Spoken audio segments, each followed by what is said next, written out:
Okay, good morning. So,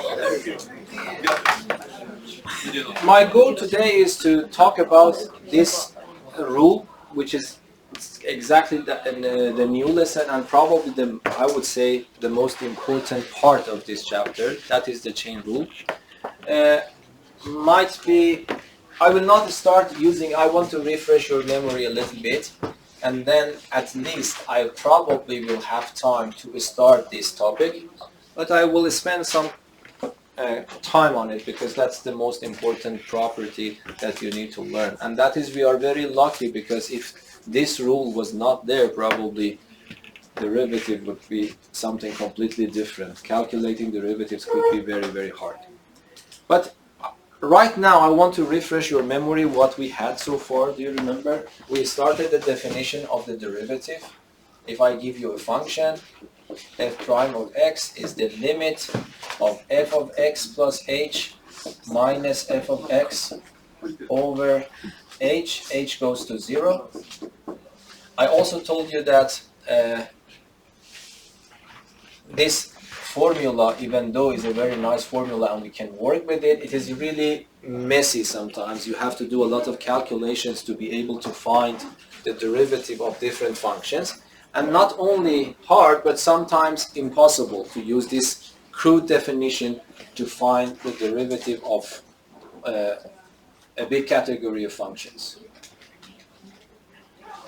Okay, and I told you that the thing that we want to do is to systematically categorize our functions and do this formula once for that particular function, and then tabulate those formulas, and then we can use them later. Yes.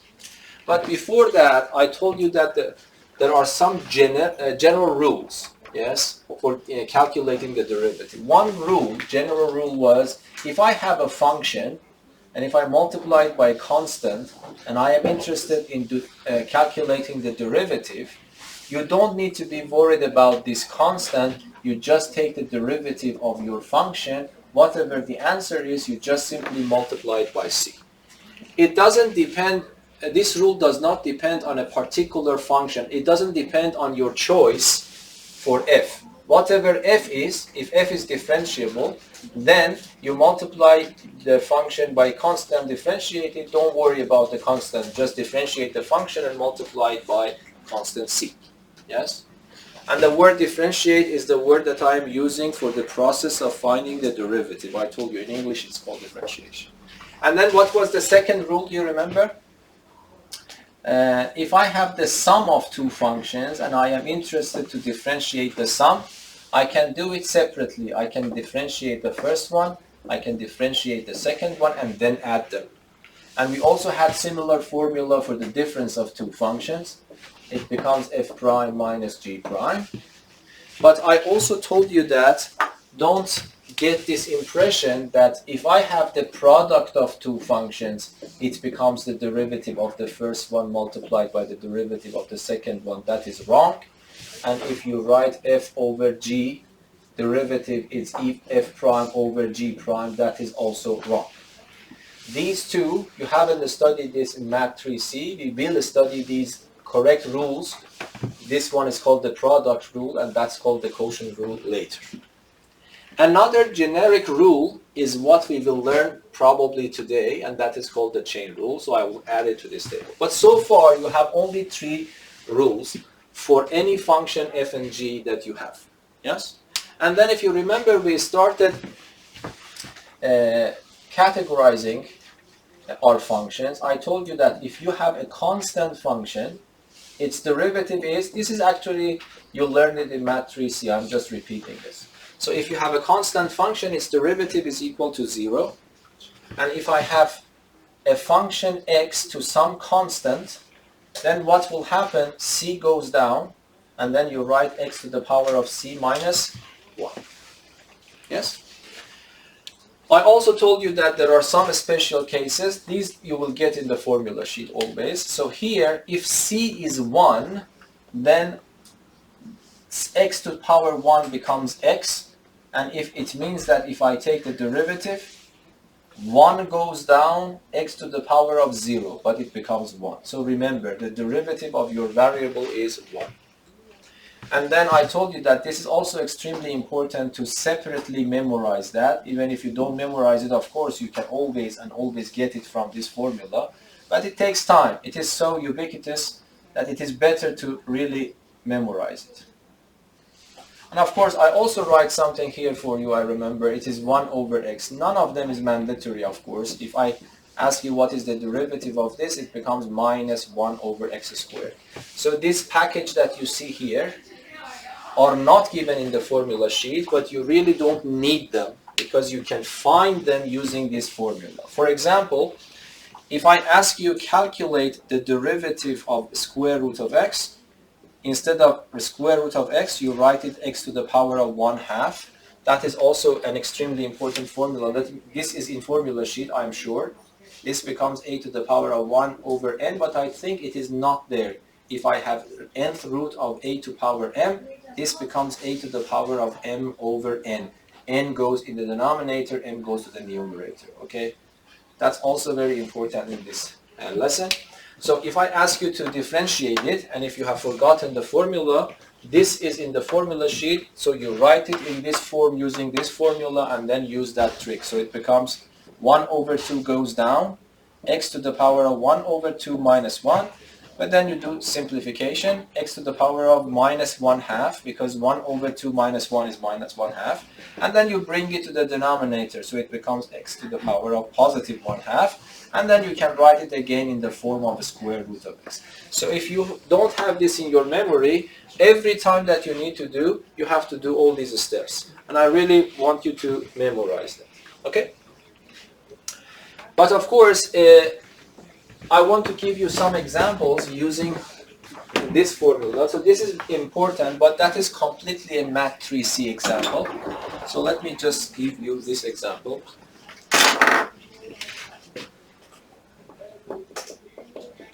Determine the derivative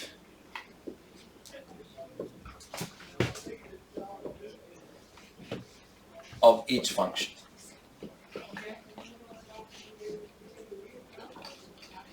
Okay, so for example, let me start. F of x is equal to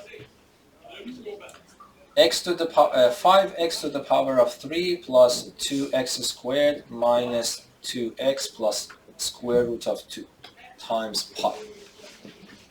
Yes, so we want to differentiate this function. Okay, I know that you know this very good, but I want to be patient. I want to show you that the reason that I can do it is because I can use all the, I have all those formulas. But you don't really need to write so much. I want you to be quick and then just ignore the intermediate steps. But if you want to do this, how you need to think, the way of thinking, it becomes very important in this course. So if I want to differentiate this, this is the first and only time that I want to do it so explicit, okay? Because I want you to understand what is going on. Pi is the famous pi number, and I want to differentiate it. So here I have 1, 2, 3, 4 functions added and subtracted, and I want to differentiate that.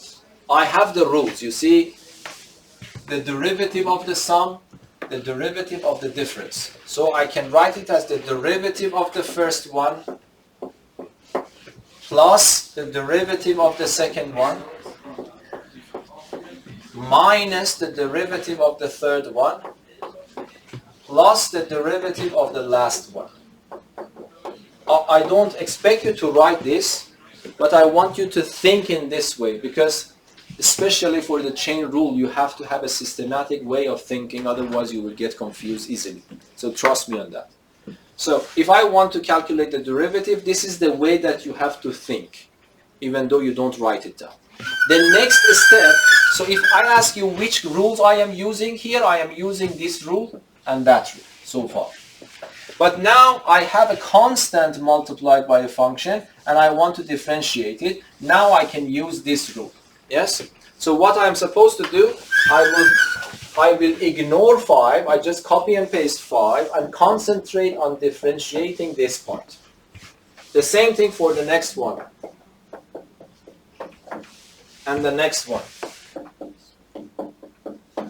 And the next one. But what is the next one? Let me write it down. Now we can answer that question. Now this one is the rule that you see here. So it becomes 5. Instead of x to the power of 3, I use the rule. 3 goes down, x to the power of what? 1 unit less. The next one, I have a 2 to copy and paste. This 2 goes down, exactly the same rule, x to the power of 1 unit less, so I don't write it down.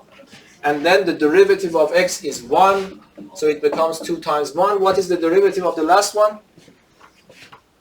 It is 0. Why? Because the square root of 2 is a constant, pi is constant. If I multiply it, whatever it is, it's just a constant. So the derivative becomes 0. And then 5 times 3 becomes 15, x squared, and then plus 4x minus 2.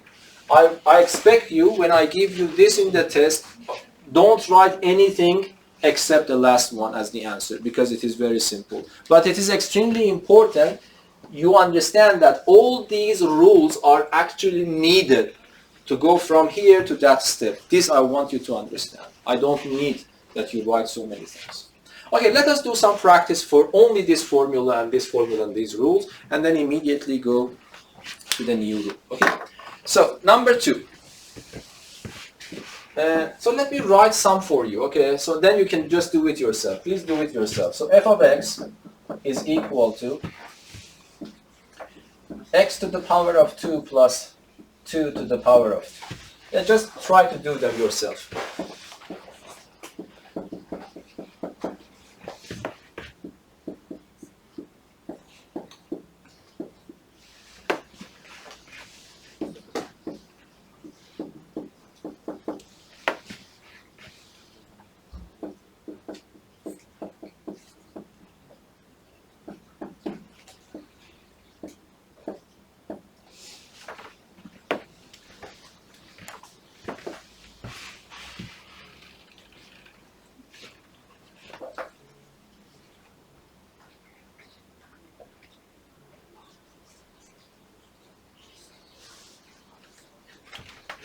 Yeah, I give you some time to think about them. So please make sure that you really don't even make one single mistake, because that at the level of Math 3C is a hard question, but at this level it should be just an E-level question. It's not a hard question. Okay, so let me now do them for you. So if you want to do this one, you want to differentiate this function, what I'm supposed to do? Yes? You can expand first. Here, at this level, you have to expand. But when we learn the chain rule, there is an alternative way. By the way, expand is not very practical. Assume that I raise it to power 100. Yes? Then expanding will actually crazy. Yes, the idea of expanding would be crazy.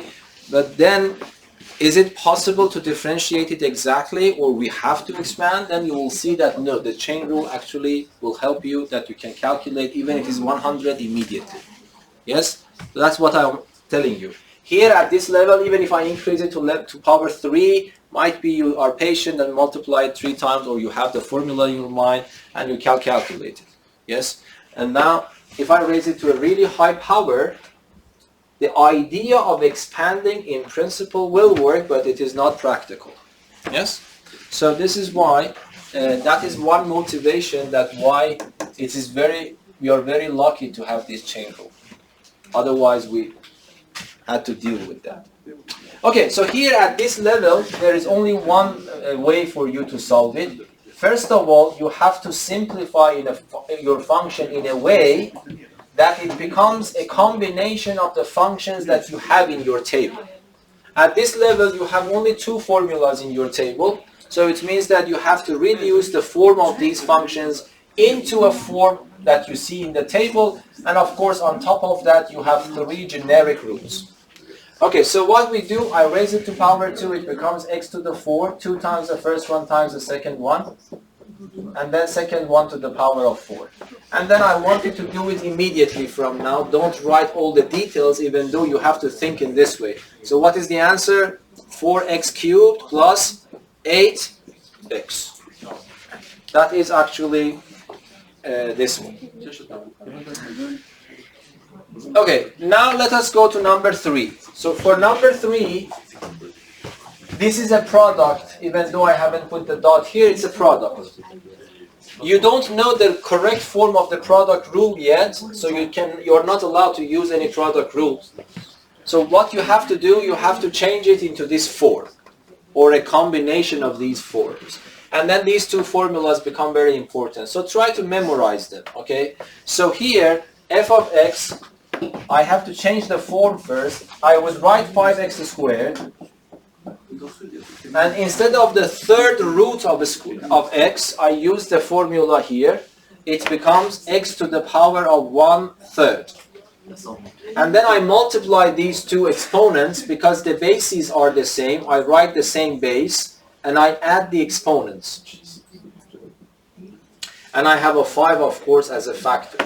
But 2 plus 1/3 becomes what? 7/3. Now everything is ready, because now the function that I have is 5 times a function. That function appears in my table. So that is good enough. So the derivative becomes, I have 5 here, 7/3 goes down, and then I have x to the power of 7/3, 1 unit less. And then it's better to simplify it a little bit. 5 times that is 35/3. And then x to the power of 7/3 minus 1 is 4/3. So that would be the answer that you have.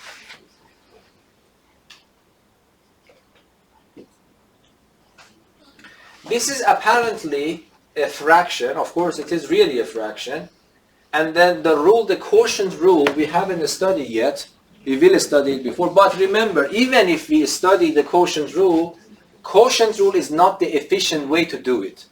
The way that you did it in Math 3C is still the efficient way. What is that efficient way? If you have, remember this, if you have one single term in the denominator, even if you know the quotient rule, the efficient way is to divide them separately into 3 or more fractions depending to the number of terms you have. So the first thing that I will do for calculating this is separating this in this form. But this will only work for the fractions in which the denominator includes exactly one term, not more. Yes? So I would write 5x squared over 3x cubed plus 3x over 3x cubed, and then plus 1 over 3x cubed. Okay, and then what I'm supposed to do, some simplifications. So here x squared and x cubed are simple. Let me just do it patiently this time. This becomes 3x. And this 3 and 3 are cancelled. 1x and 1x is cancelled. So what is left for me is 1 over x squared. And the next one I cannot simplify it anymore, so I have to rewrite it again. But this is not of the form that I have it in my table. But I can just immediately do that. In this one, I can write 5/3. Instead of 1 over x, I can write x to the power of minus 1. X to the power of minus 1 is exactly 1 over x. 1 over x squared is x to the power of negative 2. And this one can be written as a third x to the power of negative 3. What I am using this formula, yes? If I have a 1 over a to the power of n, I can bring this and write minus n. Okay, now exactly, this function is in exactly the form that I needed. These functions, I have it in my table. So now I can start the process of differentiating them, yes? So number 5. Sorry, I will continue. From now, I would write f prime. So you see, this is not differentiation yet. I am changing the form of the given function to a form that I can do it using my information. So here, 5 over 3, let me just do this one patiently. Minus 1 goes down, x to the power of minus 1, minus 1. The next one, minus 2 goes down, x to the power of minus 2, minus 1. The next one, minus 3 goes down, x to the power of minus 3, minus 1. And then I simplify that. Minus 1 that I see here will be multiplied here, so it becomes minus 5 over 3. X to the power of minus 1 is minus 2. And then this becomes negative 2, x to the power of negative 2, negative 1, negative 3. And minus 3 here and this 3 are simplified. Minus is left for me, x to the power of minus 4. And I prefer to write it back into the positive exponents. So I would write it as minus 5 over 3x squared minus 2 over x cubed minus 1 over x to the 4. Of course, if I just ask you to differentiate, you can just stop here. But sometimes if you have to differentiate and solve a problem for yourself, you might need to simplify. So it is really important to learn how to simplify as much as you want. But anyway, for the purpose of this problem, this could also be a good stopping point. Okay.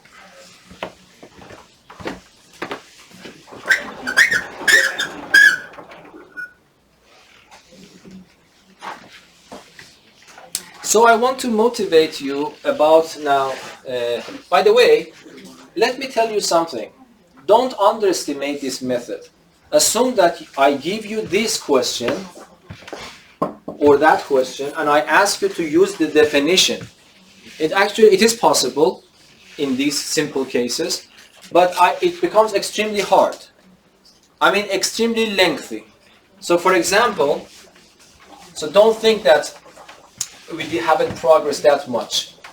Even though we just learned how to differentiate this very, very simple function, but the diversity of functions that we still can use this formula, one single formula to do, is actually quite good. Yes, we have a lot of functions that I just use only this rule. Yes, if you want to solve, for example, if you want to solve, and don't make this mistake in the exam, because I have some experience from that. If I ask you to differentiate using the definition, you have to do it. Otherwise, you have to use the rules. Yes.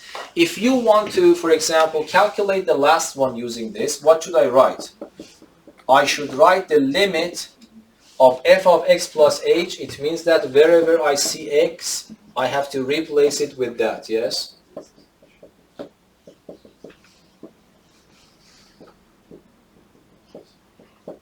And then minus the function,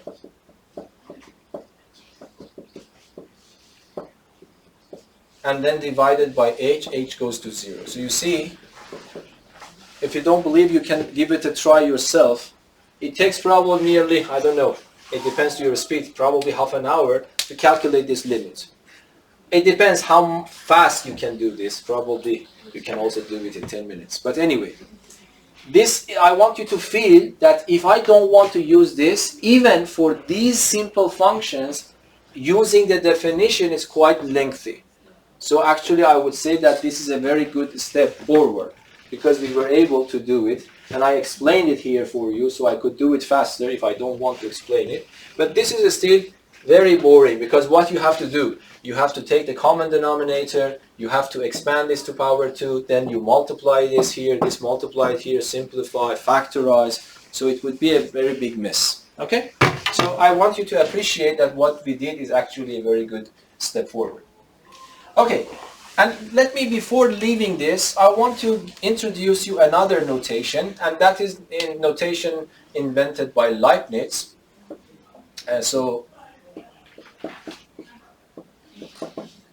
Notation.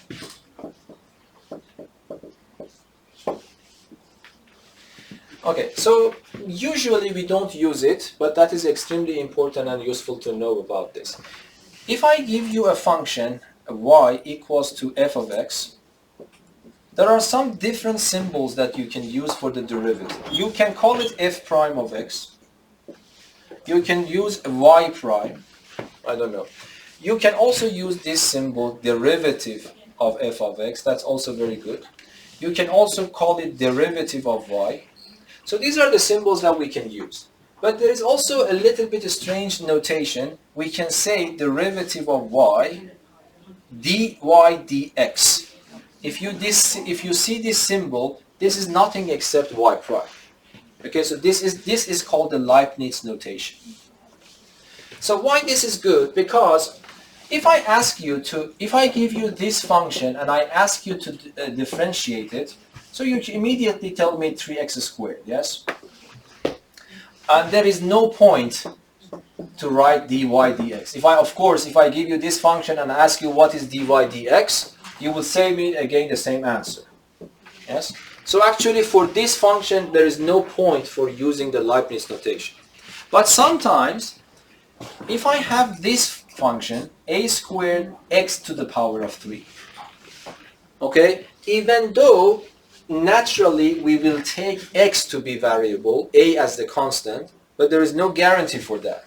So in this case, it is better to use the Leibniz notation, and we can have two Leibniz notation here. I can write what is dy with respect to dx, or I can ask you what is dy with respect to another variable a. Okay, so if I just simply ask you what is y prime, it might be a little bit ambiguous for you. You might ask, okay, am I differentiating with respect to this letter, or I'm differentiating with respect to the other letter? Of course, if I give you this and I ask you this, I always mean your variable is x. But I want you to differentiate between these things. You can differentiate this with respect to x, and then in Leibniz notation we use this symbol. This means your variable is x. Here this means your variable is a. Okay, now can you answer these questions if you want to do this? I want to test your understanding, see what happens here. So dy dx, what is the answer? And what is dy dA?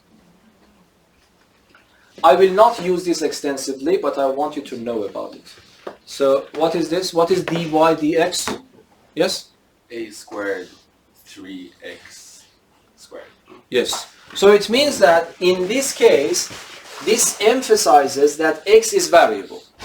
Any other letter is a constant.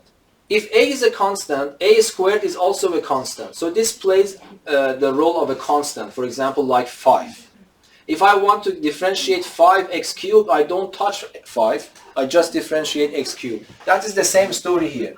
I don't touch a squared, I differentiate this one, it becomes 3x squared, and then if I multiply them, it becomes 3a squared x squared. Yes? But now can you tell me what is this one then? Yes? 2ax cubed. Yes. In this case, this is emphasizing that a is your variable. So any other letter is supposed to be constant. So x to the power of 3 is constant. So I take it away and I concentrate on differentiating a squared because a is variable. Then 2 goes down, it becomes a. And if you simplify, it becomes 2ax cubed. And you see that these are not the same. So this is sometimes when you have more than one letter or one variable in your function, and if you want to differentiate, might be Leibniz notation is a better notation. Otherwise, even I mean that from now on, take it for granted. Even if I ask you to differentiate this, I mean differentiate with respect to x. So I will not probably use this rule that much. Any questions? No? Okay, now let me try to motivate you, and then I will go back to the second chapter that I skipped. I told you that when do you remember I skipped chapter 2? I told you that I will teach it later when I am teaching derivative. So chapter 2 is actually related to the chain rule, okay? But now I want to teach that part, but I want to start with the derivative to motivate you about why this is important, and then I will teach that one. It's 2 pages in your book, and that is enough for understanding it.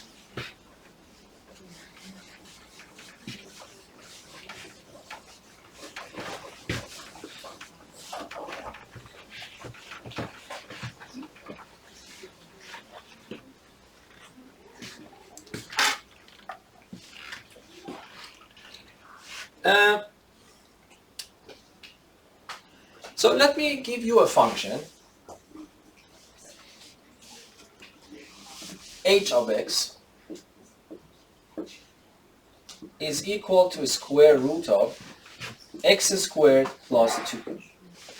Yes? And I want to calculate the derivative of this function. So how do you think about this problem? Can we do it right now using the information that we have?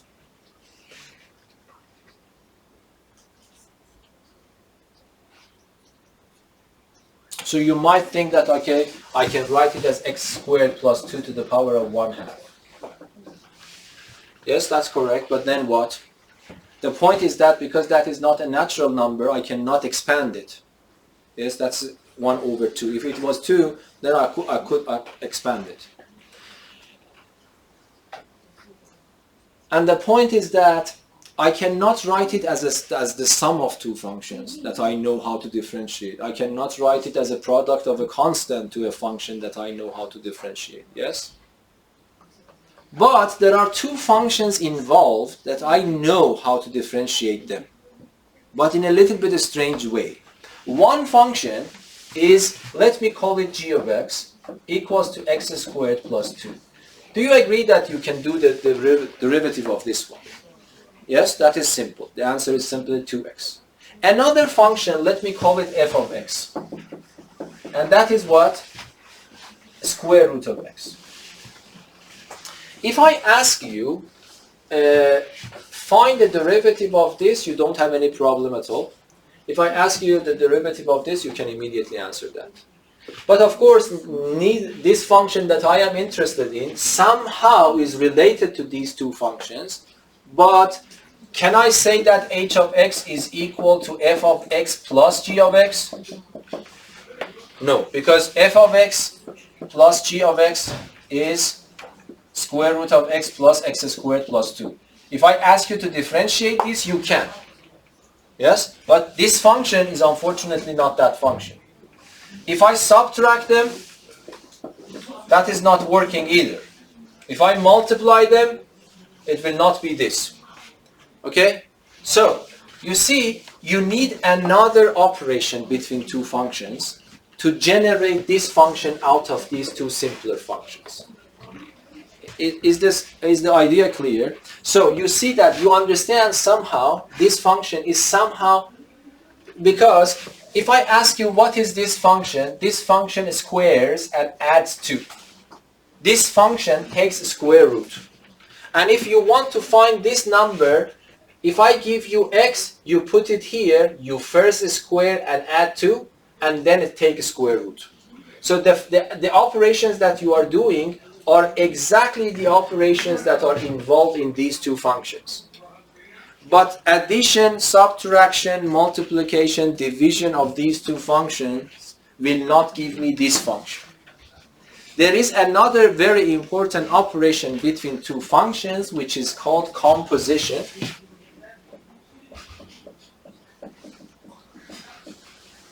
Of two functions. And don't use the word combination. Mathematical terminology is composition. Yes? There is another operation that I want to teach you, and that was the first section in chapter 2 that I skipped. I want to cover that one now, which gives me this. Let me ask you something. You did it in Math 1C, but without knowing it. Okay? So let me ask you this question. By the way, Math 1C students can solve that. I ask you this. What is f of g of x? Okay, so let me find this f of g of x. First of all, how should you read this? I give an input here. The function g acts on that given input. Because that's a function, it gives you an output. That output will play the role of the input for the next function. Yes, is that understandable? Yes?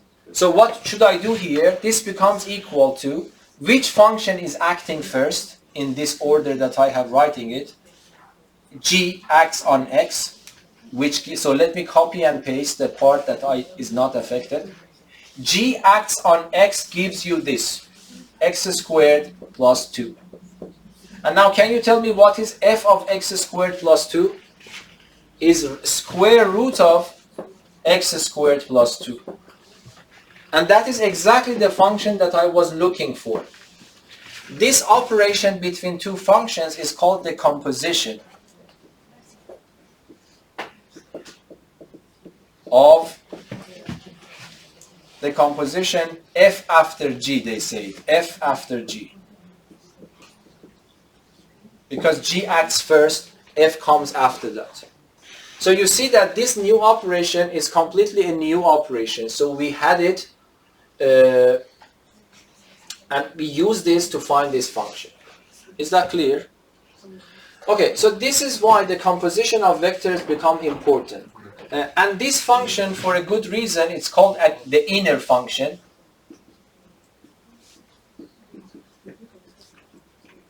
It is inside, and this function is called the outer function, yes?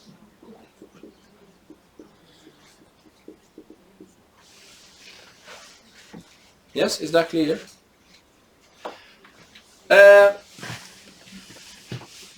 How should you understand this? You would say that, assume that you want to calculate this using your calculator. The first thing that I give you x, the first thing that you do, you square it and add 2 to it, and then after that you press the button of the square root, yes? Exactly in the same order, that is the composition of these vectors, yes? Sorry, the composition of these functions. Okay. Now the chain rule is a rule that tells you how to differentiate a function if that function is composition of functions that you know how to differentiate. So you see, h of x I didn't know how to differentiate, but I realized that h of x can be written as composition of two simpler functions. And each one of them I know how to differentiate. The chain rule is a theorem that tells you that if you know how to differentiate this, this tells you how to differentiate the composition. Is that clear? So that is a very important rule. But let me a little bit practice on this. For example, if I write this function h of x to be sine of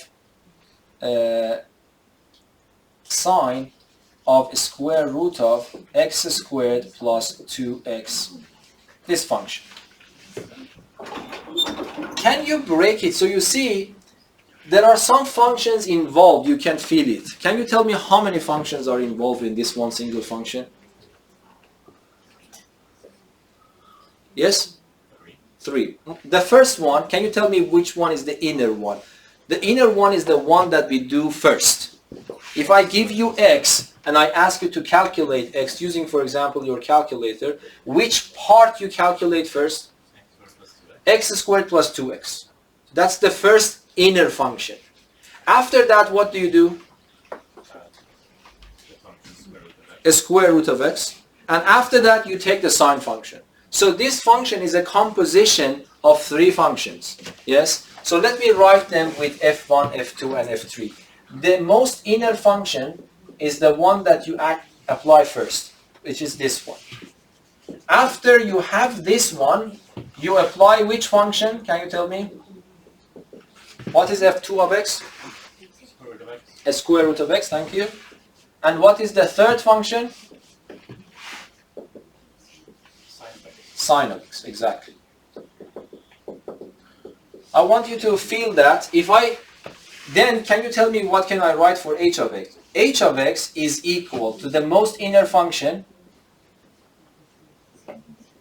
then the second function will apply, then the third function will apply. Yes? If I do this, this is not product. This is composition of vectors. It means that f of 1 acts first. It gives you an output.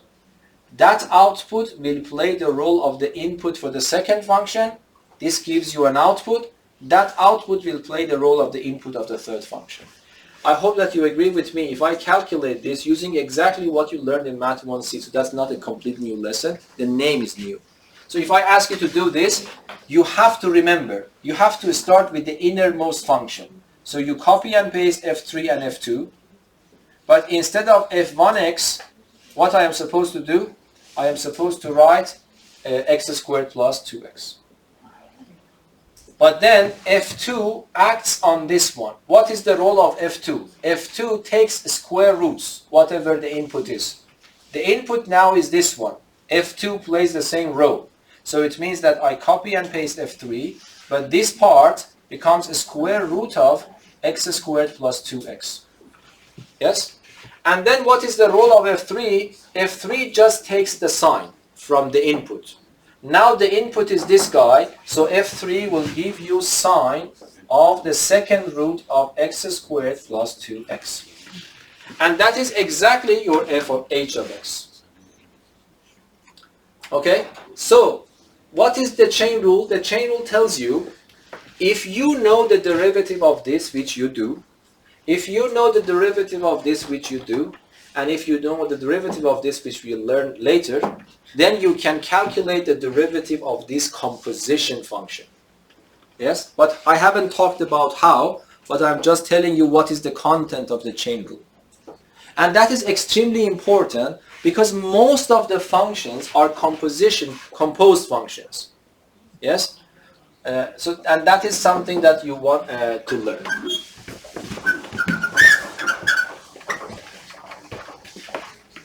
I saw in chapter 2, they actually use the symbol, that is a common symbol for composition. Let me also introduce you that symbol. This is, it is called O. So if I write F, G, X, they write it as F. This little O is not really O.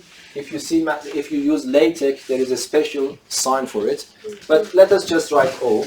This is, by the way, it's read FOG of X. Okay, and in this case, if I want to write it, F3, F2, F1 of X is what? Is F1 from the right. So I should write it F3, O, F2, O, F1, X.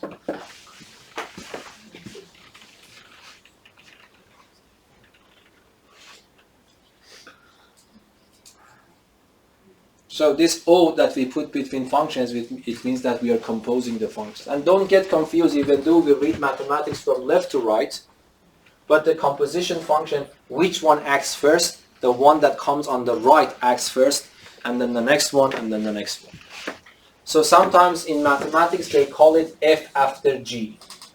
So here we can call it F3 after F2 after F1. So probably that's a good way to remember that. So this is one of those circumstances that you act from right to left. Okay? Any questions here? Okay, now let me express the chain rule. So the theorem tells you this. This is very simple. This tells you that if you have f of g of x prime and you want to take the derivative of this combination, what you have to do, take the derivative of the inner function, yes, and then multiply it by, take the derivative of the outer function, but calculate it at the inner function. This is the chain rule. I will actually at some point show you why this is true. The exact proof of it is a little bit technical, but you really can understand why this formula should be as it is. At least you should be able to expect that this formula is correct.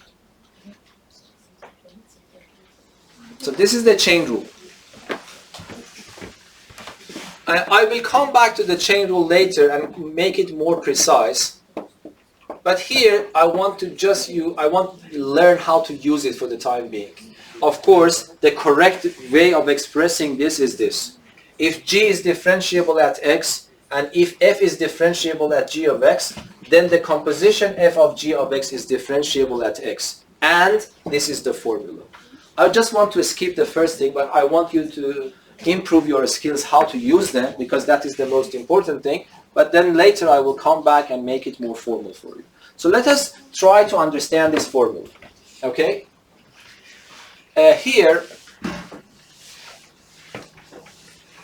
I will do this example as my second example. But first, let me tell you an example that you can solve it in two different ways. Using the chain rule and without the chain rule. And I want you to compare them, that the answers will be the same. Okay? So here, let me clean this. Remember that formula, that function. I will talk about that later. But now, let me give you a better example. Exactly the example you did today. Do you remember? So let me just do it again. So let me write it h of x, not f of x. H of x is equal to x squared plus 2 to the power of 2. Okay? I want to differentiate this function in two different ways. Using the chain rule and once without the chain rule. Without the chain rule, you know. Let us do that. Okay, so method 1. Without the chain rule.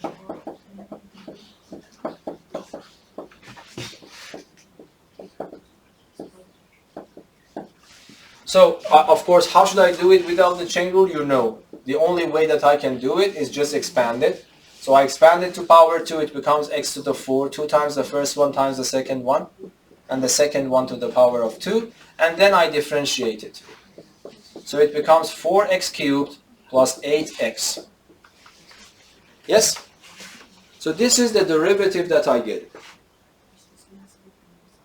Now, with the chain rule, yes?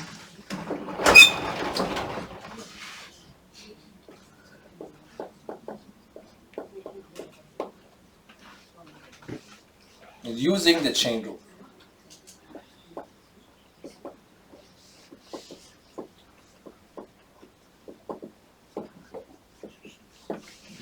Okay, so how should I do that? If I want to do it using the chain rule, I need to find two functions so that the composition of them becomes my function. Okay, can you tell me what will play the role of the inner function here? So let us call it g. So let me write it here. So what is g and what is f? So that if I do the composition, it becomes h. Yes? Yes, Dennis? G is x to the power of 2 plus 2, and f of x is x to the power of 2. Yes, I hope that this is not very confusing, but I hope that you understand that this is the correct one. X squared plus 2, because both of them are x2 now, that's a coincidence. X squared plus 2 is this one, but this x squared comes after that. Yes, do you agree that the composition becomes h of x, everyone? Okay, now, according to the chain rule, I have two ingredients to calculate. But of course, I don't have any problems with g prime of x, yes? What is g prime of x? It's 2x. Okay, I want to test your understanding. What do you think I should do for f prime of g of x? In principle, you should be able to answer that question. Otherwise, I will help you. How should I do that f prime of g of x?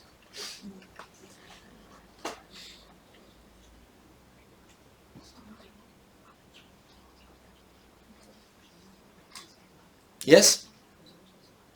You calculate the function at its derivative, so the function f prime is going to be 2x, and then input g. Exactly.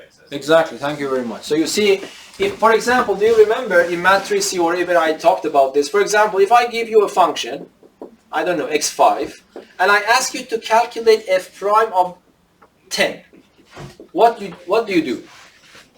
You first differentiate it becomes 5x to the power of 4. And then for calculating f prime at 10, you go and replace the input with 10. Yes? That is the idea. Be careful. And that is very delicate, you know. F prime of g of x tells you that first, differentiate your f. When you found the derivative, replace x with g of x. So this I will write it down later, but that is extremely important to interpret it in this way. So if I want to calculate this first question mark, I calculate f prime of x, which is just 2x. And then what I do, I calculate f prime of g of x. How? By replacing g of x with the given one. So it becomes 2 g of x. But what is g of x is that. So it becomes 2x squared plus 2. Yes? And now the final question mark is the product of these two. This one multiplied by this one. Yes, and then let us simplify to compare it with this one. 2 times 2x is 4x times this one is 4x cubed. And 2x times 2 times 2 is 8x. And that's exactly the answer that you got here. Is that understandable? So here you actually had two methods. You can apply two methods. Just matricing method and the other one the chain rule method. Agree? But I hope that you understand that if I raise it to power 20, this is not efficient at all, but this is still very efficient. Do you agree? So let me just do that. For example, let us see what happens. I change this one to 20 now. If I want to use the same method, I have to expand to power 20, which is not efficient at all, even though in principle possible. But let us go to see what part is changing. G of x is changing or not? No, g of x is the inner function is the same. What happens for f of x? F of x becomes x to the power of 20. Yes? But do I have problems now? No. Because the derivative of this one is the old one. The derivative of this one is also simple. Yes, and then f prime of g of x, instead of x in the derivative, I put g of x. So it becomes 20 g of x to power 19. So it becomes 20 g of x to power 19. And then I multiply this last row here and this last row. So it becomes 20 x to power 19 times 2x. And then the answer is easy because it becomes 40. It becomes 40 x to the power of 2 plus 2 to the power of 90. This is my derivative. No, it's 40. 40. Yes? So you see that even though it is not possible, it's not efficient at all to use this method to calculate the derivative here, but this is actually more or less of the same level of difficulty. So you see we were able to calculate this derivative. Is that understandable? So it is really extremely important to understand this. You have to practice a lot, and the reason that this is called the chain rule, you will understand why.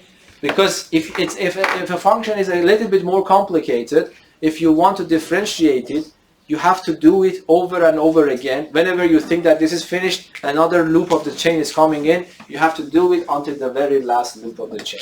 You will feel it later. Okay? But before that, by the way, I will teach you how to do it faster. But it is extremely important to master this trick. You really have to understand that this is a composition function. Do you remember? Let me give you this as an exercise for today. Instead of this one, let me put a square root now here. Yes? As we started today, yes? I want to wait a little bit for you. This here you don't have any alternatives at all. So you have to use the chain rule. So let me change my function to this function and ask you to do it for me. H of x is equal to square root of x squared plus 2. So it is not like power 20. Power 20, even if you have a computer, you expand it and then you calculate, yes? But here, this is the only way. You have to use the chain rule. Please try to write all the details because I want you to understand this completely. I give you a little bit of time.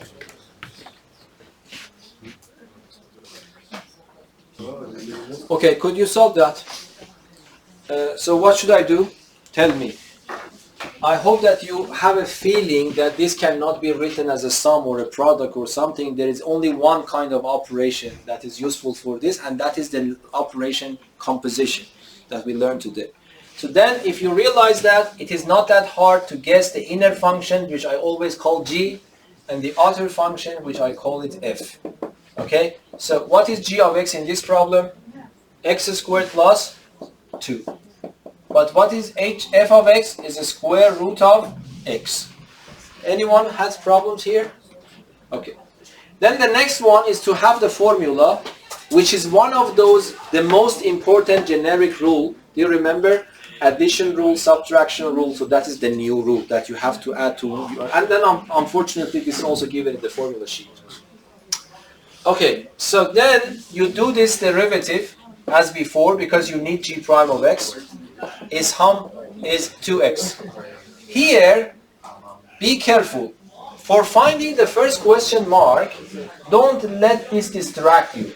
You first derivative, take the derivative as simple as it is. But I told you, this is the reason that I told you memorize this one separately.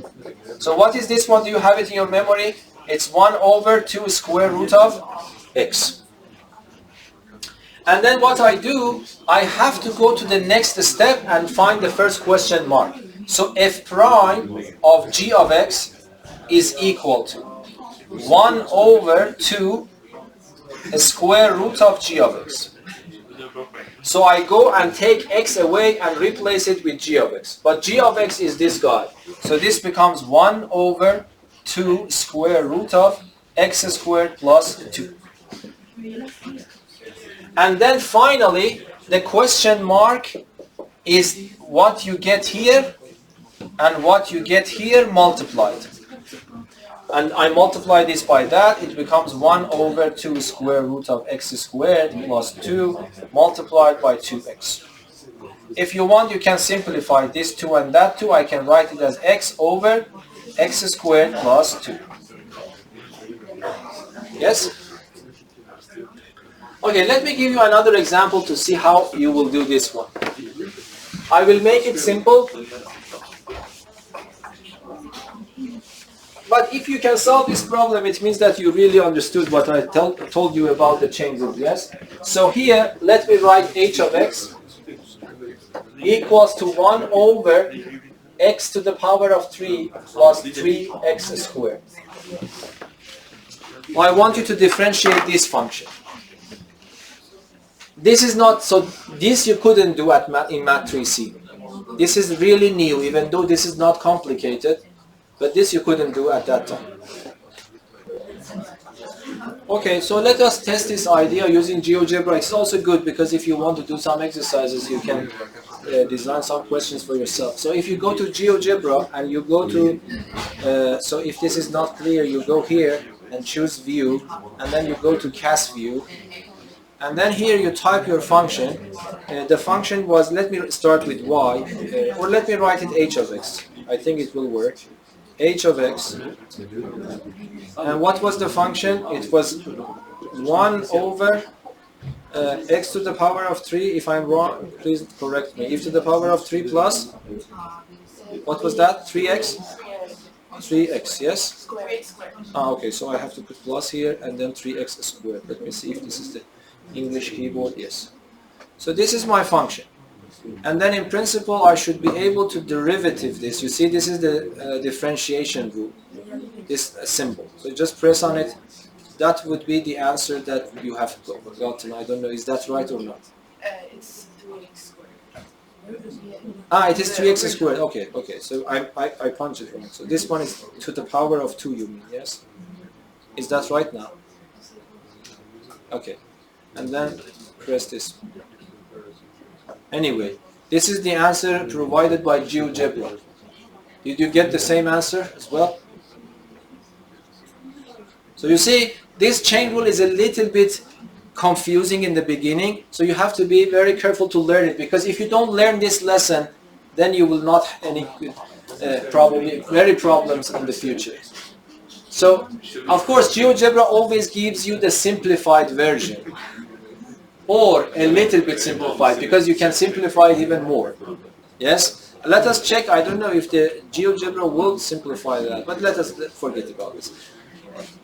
So, this should be the answer that you get before that much simplification.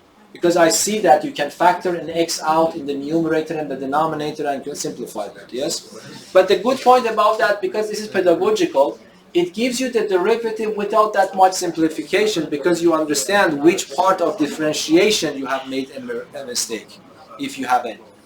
But anyone, how many of you got this answer right? Yes. Okay, so I just wanted to show you this, so let me now... okay. So, can you tell me what is the inner function here? G of x, what is the inner function? What is the inner function?